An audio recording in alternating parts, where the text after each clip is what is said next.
अस्सलाम वालेकुम रहमतुल्लाहि व बरकातहू। अब्दुल करीम आज़ाद मुखातिब हूँ। आज हम जो वीडियो बना रहे हैं ये ख़ास तौर पे जो नए तालिब इल्म हैं उनके लिए है कि आग कैसे दी जाती है कुश्ता जात को।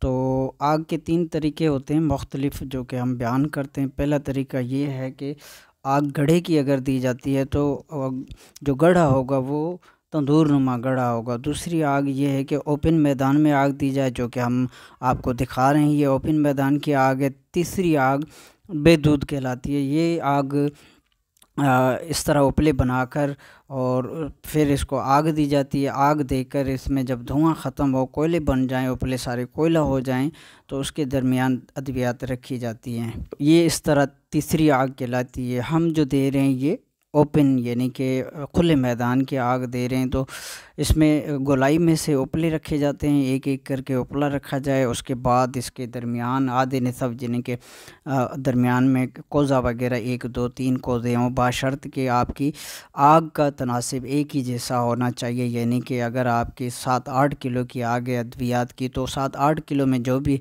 कुश्ता जात बनते हैं 2-3 वो एक साथ दिए जा सकते हैं। दरमियान में फ़ासला रखा जाएगा कि 2-3 इंच का फ़ासला रख इसको आग दी जा सकती है। तो इस तरह करके आग दी जाए। जब आग ठंडी हो जाए तो उसके बाद इसको कोज़ा को निकाल कर और अपनी अद्वियात निकाल ली जाती हैं। इस तरह आग का प्रोसीजर मुकम्मल होता है। आपकी दुआओं का तालिब अब्दुल करीम आज़ाद।